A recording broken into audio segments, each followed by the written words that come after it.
The night sky over Earth was quiet, stars shining like cold eyes in the dark. People in every city were living their normal life, some watching TV, some working late, some sleeping in their warm beds, and no one expected what was about to come. No one imagined that history was about to change forever. It began with a sound, not like thunder, not like a plane, but a deep humming noise that shook windows and made animals cry out.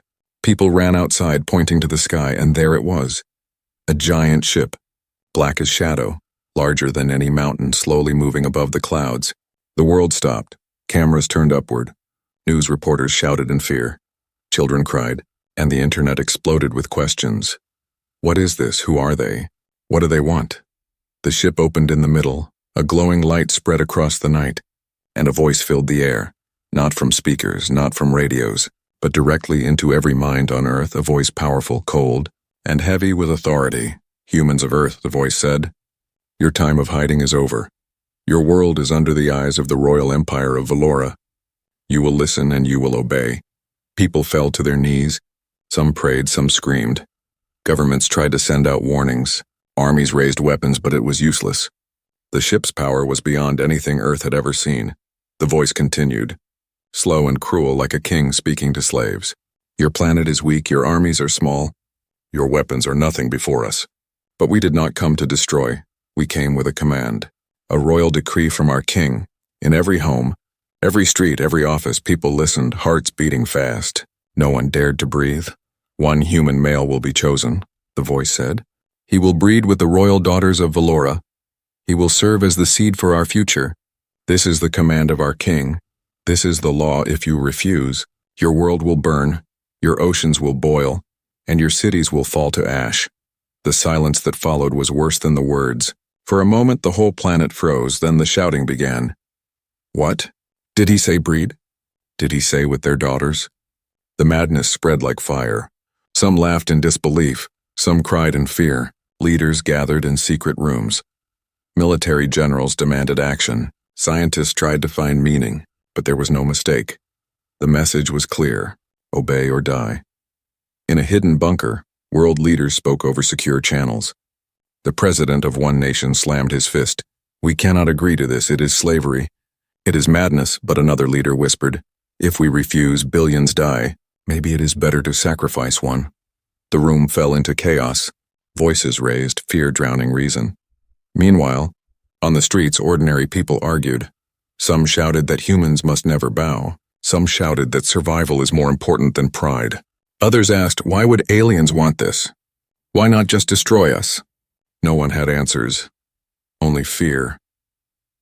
Back in the sky, the giant ship glowed brighter, and from the light stepped a figure, tall, armored, with a crown of silver bone and eyes burning like fire. He was the royal messenger, the king's chosen voice. He looked down on the world with disgust, as if humans were insects.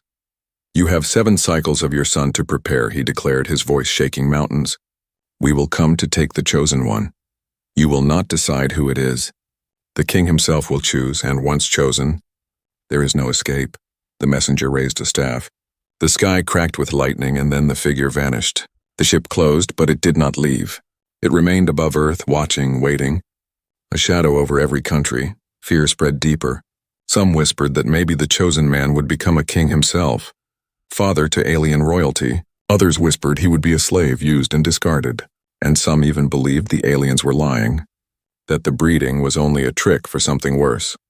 Scientists worked without sleep, trying to understand the ship's technology, trying to find a weakness, but every attempt failed, their signals blocked, their satellites blinded, their weapons useless. Soldiers trained, jets flew, missiles were armed. But everyone knew in their hearts, none of it would matter. On the 7th day, the world gathered, eyes locked on the sky, wondering who would be taken, praying it would not be them, wondering if Earth's last week of freedom had already ended. And as the final night came, the ship began to move again, lights flashing like a second sun. The voice returned stronger than before. The hour has come, it said. The human who will join the royal daughters is chosen. The world held its breath. Every family clutched their children. Every man feared his name, and then the light pointed down, shining like a finger from the heavens, landing on one ordinary man in one ordinary town, who had no idea his life was about to become the center of the galaxy. The beam of light from the alien ship fell upon a small town, a quiet place where nothing important had ever happened. Houses lined up in silence, streets empty, the whole world watching through cameras, satellites, and live broadcasts, waiting to see who the chosen human would be. In that light stood a man named Daniel Hale, 32 years old, no soldier, no scientist, no leader, just an ordinary mechanic who fixed cars in a dusty garage. His hands were dirty with oil, his clothes simple, his life quiet, and now he was standing frozen under the glow of alien power. Neighbors screamed. Some pointed, others prayed, but Daniel could not move. His heart raced, sweat ran down his back, his mind asking the same question again and again. Why me? He had no answer, and neither did the world. The alien voice echoed across Earth once more. This human is chosen by the will of the king. He will enter the palace of Valora, and he will obey the decree. Daniel tried to speak, but the words died in his throat.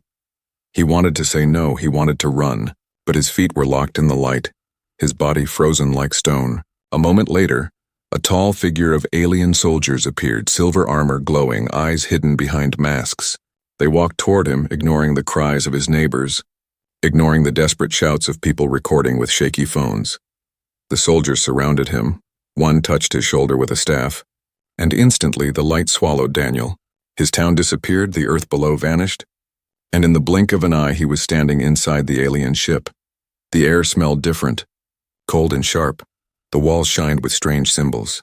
The sound of machines hummed in every corner, and Daniel felt like a mouse trapped inside the belly of a giant beast. The soldiers pushed him forward, through long halls that seemed alive, walls breathing like they were made of flesh and metal, until finally they reached a vast chamber, bigger than any stadium on Earth. At the end of the chamber stood a throne of black stone, and on it the royal messenger who had spoken to Earth, his crown burning with light, his eyes staring like knives.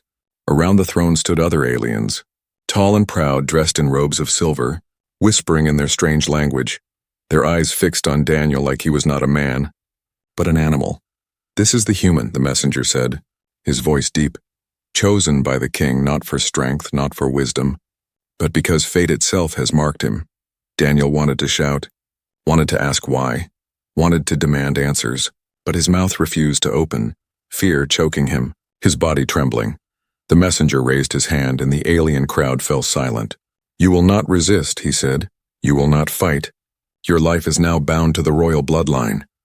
Your seed will strengthen our daughters, and your world will be spared destruction.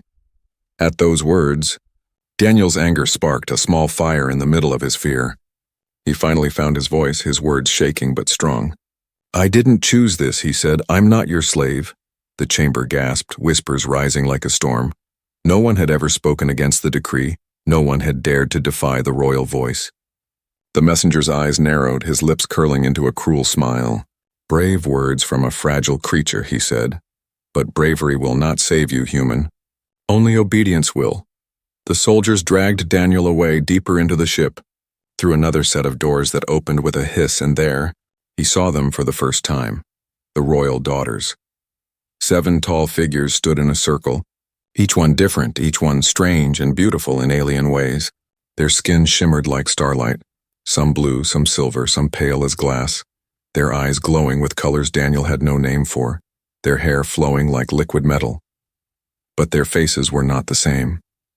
Some looked at him with disgust, others with curiosity, one with pity, and one, only one, with a strange sadness in her eyes. So this is the human, one daughter said, her voice sharp. This is the weak animal father chose for us? He is nothing, another hissed. He will break after the first night. The sad-eyed princess stepped forward, her voice soft, trembling, as if she feared her own words. Enough, she whispered. He is not our enemy. Daniel stared at her, heart racing, mind spinning, and in that moment, he realized something. The daughters were not free. They were prisoners of their father's command, just like him. The guards pulled him closer, forcing him to kneel, and the alien daughters circled around him, their shadows falling like chains. The messenger's voice thundered again from above. You will begin tomorrow, human. The breeding shall not be delayed, resist, and your earth will die. Daniel lifted his head, meeting the eyes of the sad princess, and she leaned close enough to whisper so only he could hear. Listen to me, she said, her words quick and secret. If you obey, you die. If you resist, you may still have a chance. Her warning burned in his mind, louder than the alien threats, sharper than the fear crushing him. For the first time since the light chose him, Daniel felt something stronger than fear. He felt the beginning of defiance. And as the chamber lights dimmed and the daughters turned away, Daniel's thoughts hardened. He was chosen, yes, but not as a victim, not as a slave. He was chosen for something else, something even the aliens could not see. The next morning, if morning could be called inside a ship floating above Earth, Daniel awoke in a room that was not a prison cell, but it was not freedom either. The walls glowed with soft blue light. The air was heavy with a sweet metallic smell, and strange shapes shifted across the ceiling. Like the ship was alive, breathing slowly around him. A tray of food had been placed on a floating table, fruits that glowed, water that shimmered like silver. Daniel did not touch it. He did not trust anything here. He sat quietly thinking about the princess's words from last night. If you obey, you die. If you resist, you may still have a chance. The warning repeated in his head like a drumbeat. Soon the door opened with a hiss. Guards in silver armor entered, tall and silent, and behind them came 3 of the royal daughters. Each one carried herself like a queen, their eyes sharp, their movements graceful, but there was something else too, a tension in the air, a secret they were hiding from each other. The first daughter, tall with skin like molten silver, looked at him with disgust. Human, she said coldly, you should feel honored. You were chosen by the king himself. Millions of your kind are begging to live, but only you were lifted into our palace. Daniel's jaw tightened. He wanted to spit out his anger, but he stayed silent. He remembered the whisper of the sad princess. Words could be dangerous here. The second daughter stepped closer. Her eyes were green flames, her voice sharp. Do not mistake this for kindness, she warned. Our father's decree is law. If you fight it, you doom your world, and if you run, we will hunt you across the stars.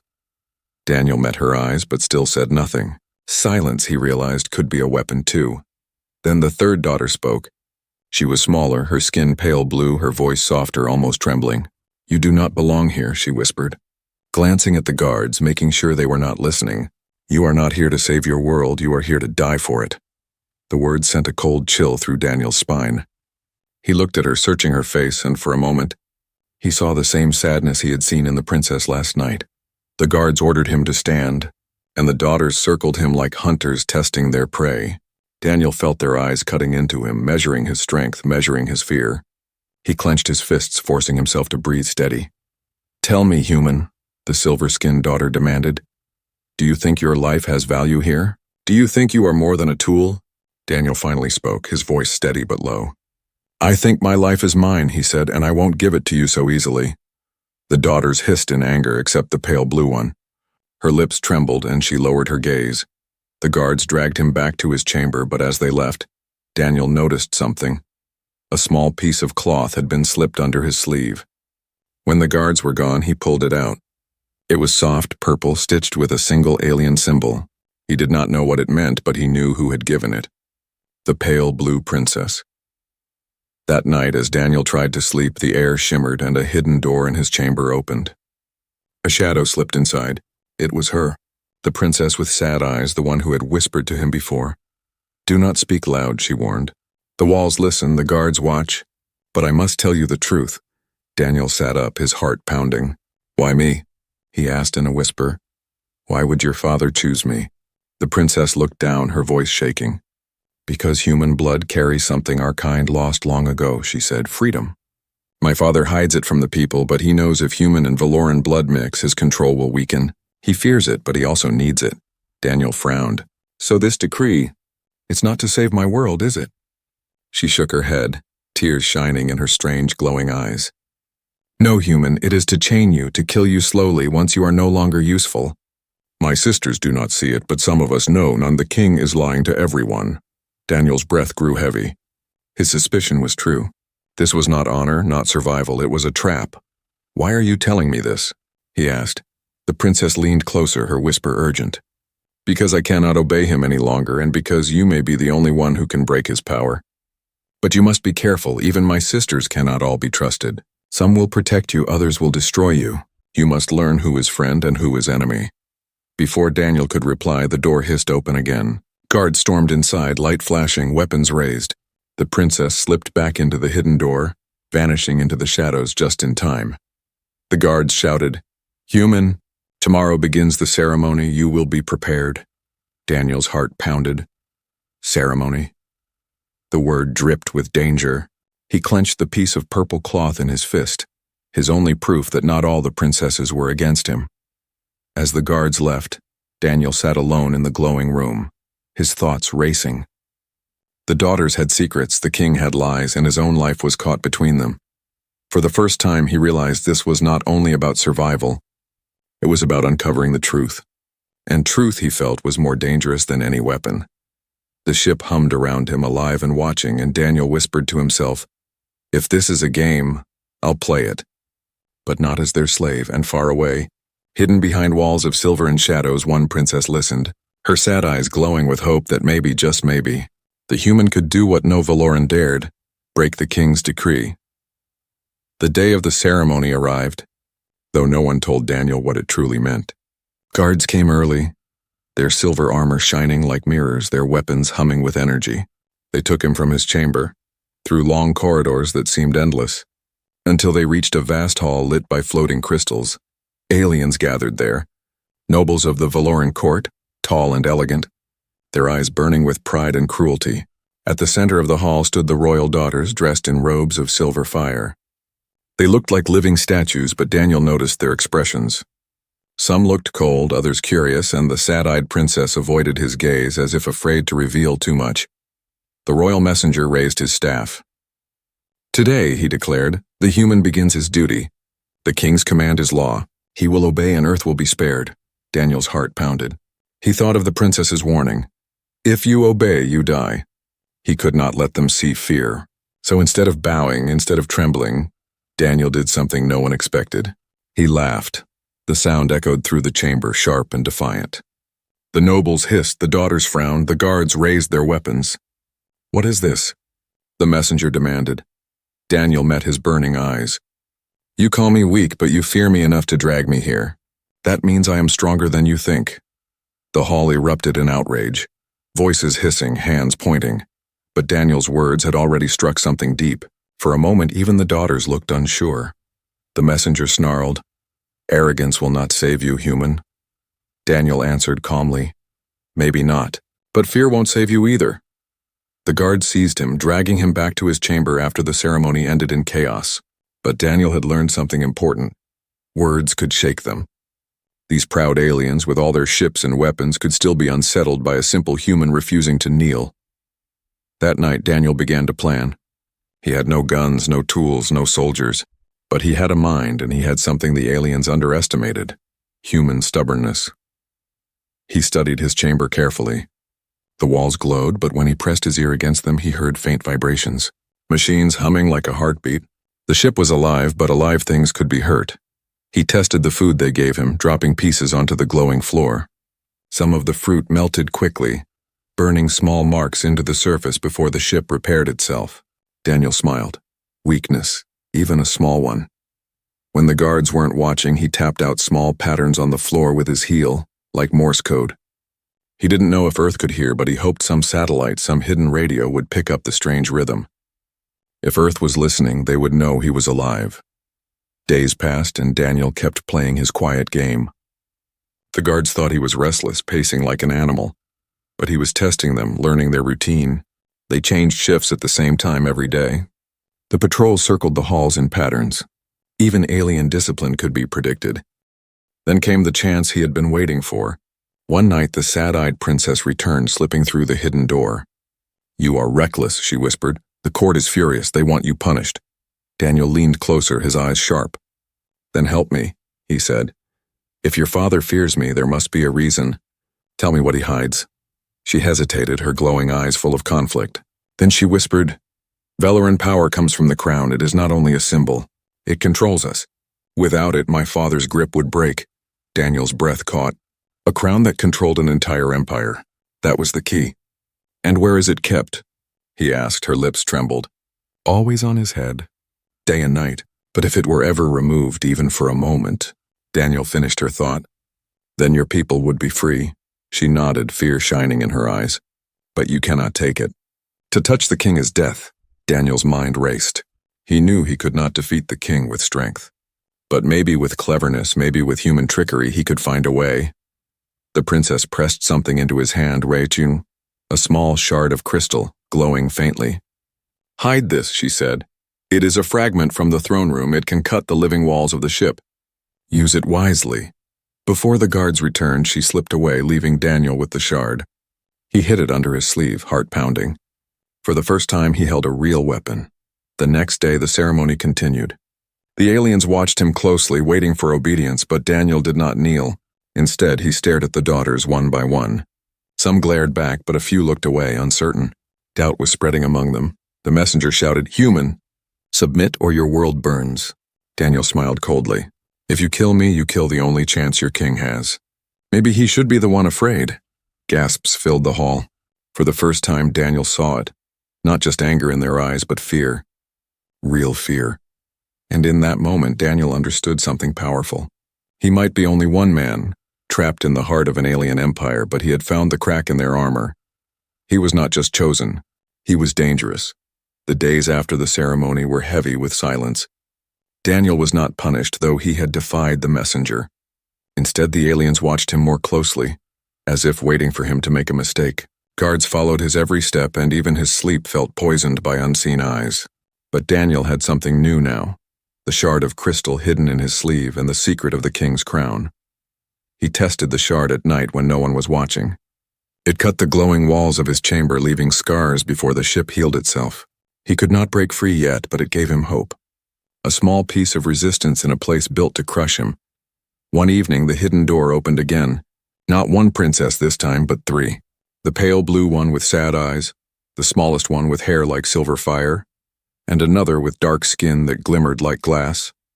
They stepped inside his chamber silently, their robes trailing light.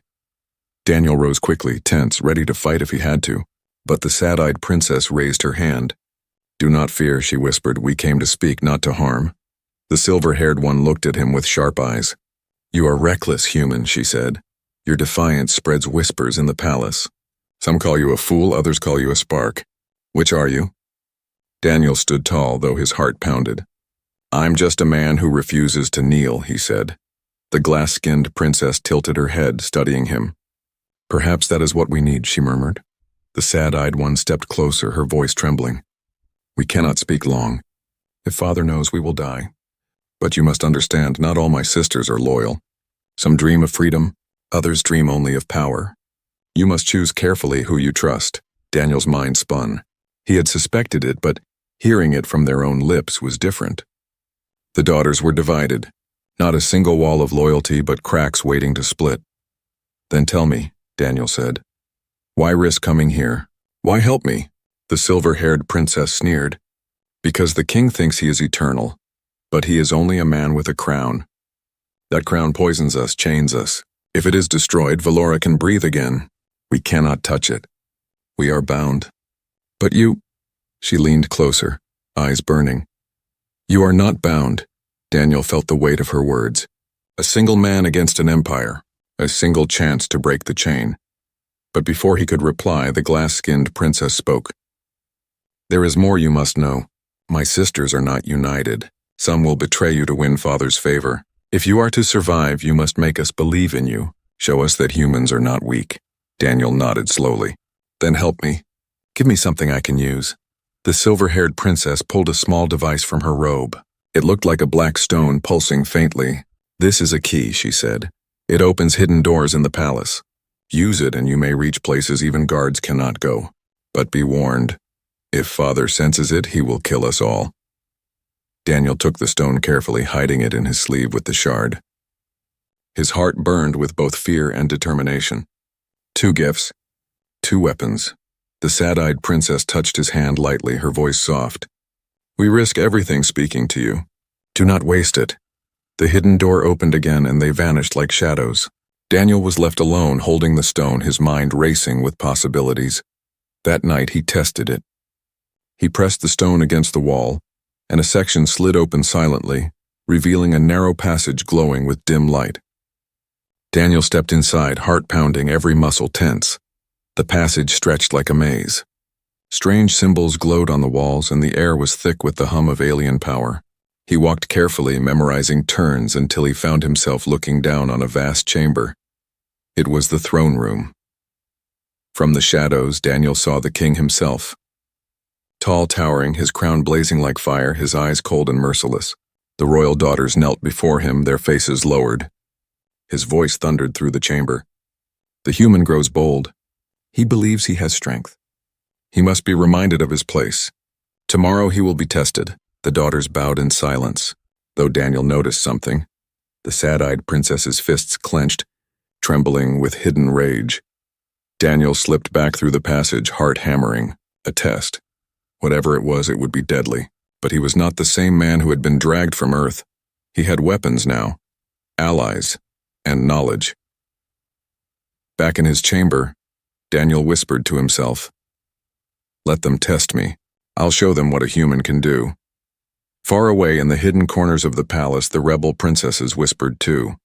For the first time in Velaran history, a human and royal daughter shared the same dangerous dream, and together they were becoming something more than captives. They were becoming an alliance. The test came at dawn, if dawn could exist inside the endless ship. Daniel was dragged into a chamber shaped like an arena, its floor glowing with shifting patterns, its walls lined with alien nobles who watched in silence. The daughters stood above, their faces unreadable. The royal messenger stepped forward, staff in hand. "Human," he thundered, "the king commands a trial. Survive this test and you live another day. Fail and your earth burns." Daniel's pulse hammered. He had no weapons, only the shard hidden under his sleeve and the black stone key pressed against his skin. He looked up once, searching the daughters. The sad-eyed princess held his gaze for the briefest moment, her expression full of warning. The floor shifted. Panels opened. From the shadows crawled beasts, creatures of steel and bone with jaws like blades and eyes that burned red. Their roar shook the chamber. The nobles leaned forward eagerly. Daniel's throat went dry. They wanted him to die for their entertainment. The first beast lunged. Daniel rolled aside, barely escaping the snapping jaws. He scrambled to his feet, mind racing. He could not fight them with strength. He needed to think like a human, quick, clever, unpredictable. He grabbed a loose piece of crystal from the arena floor and jammed it into a beast's eye. The creature shrieked, thrashing violently, crashing into the others. The nobles hissed in shock. No one expected the fragile human to fight back. Daniel ducked and ran, weaving between the monsters, forcing them to collide, their massive bodies slamming into each other. Dust filled the air, red light flashing from their broken eyes. When the last beast charged, Daniel drew the shard from his sleeve and slashed across its leg. The glowing flesh metal tore, the creature collapsed with a scream, sparks flying. The chamber fell silent. The beast lay in ruins. Daniel stood in the center, chest heaving, hands bloody but alive. He lifted his head slowly and glared at the nobles. "Is this your test?" he shouted, his voice echoing. "Then know this, humans do not kneel. We fight." Gasps rippled through the chamber. Some nobles hissed in anger. Others whispered in awe. And above, a few daughters looked at him with something close to respect. But the messenger's eyes burned with fury. "Enough," he snarled. "The king has seen enough." Guards stormed forward, dragging Daniel away before he could speak again. He was thrown back into his chamber, bruised but alive. That night, the hidden door opened. This time, 5 princesses entered, their faces lit by fear and determination. "You have done what no one believed possible," said the silver-haired one, her voice sharp but trembling. "The court whispers your name. Some call you a beast, some call you a hope. Father is losing control." Daniel sat up, still catching his breath. "Then now is the time," he said. "We cannot wait. We need to strike before he destroys me. And my world." The sad-eyed princess stepped closer, her hand brushing his shoulder. "You cannot face him yet. But there is a way out. The ship has escape crafts, small, fast, hidden near the lower decks. If we reach them, we can flee before Father knows." Daniel frowned. "Flee to where?" "He will chase us." The glass-skinned princess nodded. "Yes, but if we can reach the outer colonies, others will rise against him. His rule is not as strong as he claims. We need you to ignite the spark." Daniel clenched his fists. He thought of Earth, his home under threat. billions waiting for hope. Escape was dangerous, but staying meant certain death. Then we escape, he said firmly. The princesses exchanged tense glances, but one by one they nodded. A silent pact was made. The black stone key pulsed faintly in Daniel's hand as they slipped into the hidden passage. Guards patrolled nearby, their heavy steps echoing, but the key opened secret doors, guiding them deeper into the ship. Alarms suddenly wailed. Red light bathed the corridors. The king knew, run, the silver-haired princess hissed. They sprinted through twisting halls, the sound of armored boots pounding behind them. Daniel slashed at the walls with his shard, cutting open narrow paths, forcing doors shut behind them. Sparks flew, the ship groaned, the living walls screaming as they were wounded. At last they reached the hangar. Rows of sleek black crafts floated in silence, their surfaces glowing faintly. Freedom lay only steps away. But as they rushed forward, the royal messenger appeared, blocking their path, staff glowing with deadly light. Behind him, soldiers poured in, weapons raised. Traitors, the messenger roared. You dare betray the king? The princesses froze, fear on their faces. Daniel stepped forward, his voice steady. You call me weak, but it is your fear of me that makes you chase us. You are the slave, not me. The messenger's eyes burned. He raised his staff, lightning crackling at the tip, and then before he could strike, the sad-eyed princess moved. She lifted her hands, her body glowing with strange light. Energy burst from her, slamming into the soldiers, knocking them to the ground. For the first time, Daniel saw it. Raw power. Power they had hidden, power the king had chained. The messenger staggered back, shocked. The princess shouted, her voice breaking, Go, Daniel! Take them, go! Daniel grabbed the nearest craft, helping the others inside. The engines roared to life, a sound like thunder. The messenger hurled lightning, but Daniel spun the craft away, fire streaking across the hangar. The doors opened, stars filling their view. As the small ship shot into the void, alarms screamed behind them, and the king's fleet stirred awake. Daniel looked back once, the image of the sad-eyed princess still glowing in his mind, her courage burning brighter than the stars. The escape had begun, but the war was only just starting. The escape craft cut through the stars, engines burning like fire, but behind it the king's fleet awoke. Vast ships shaped like daggers, hundreds of them, rising from the mothership like a swarm of shadows. Their lights glowed red, chasing Daniel and the princesses across the endless dark. Inside the small craft, alarms screamed. Daniel gripped the controls, sweat running down his face. They're faster, he said, teeth clenched. The silver-haired princess leaned over him. Not if we reach Earth first. Your people must see the truth. If they see us standing with you, they will fight. Daniel's chest tightened. Earth. His home. Billions of lives waiting under the shadow of Valora. If the king reached it first, there would be no hope. Then we don't run, Daniel said slowly. His voice was calm, steady, sharper than steel. We fight. The princesses stared at him as if he had spoken madness. Fight? One hissed. Against the king's fleet? You cannot. We can, Daniel interrupted. Not with strength, not with numbers, but with something you've forgotten. Courage and cunning. The sad-eyed princess looked at him, and for the first time her lips curved into a small, trembling smile. Then tell us your plan, human. The battle came faster than breath. The king's voice thundered across the stars, filling the craft like poison. You cannot run, Daniel Hale. You cannot hide.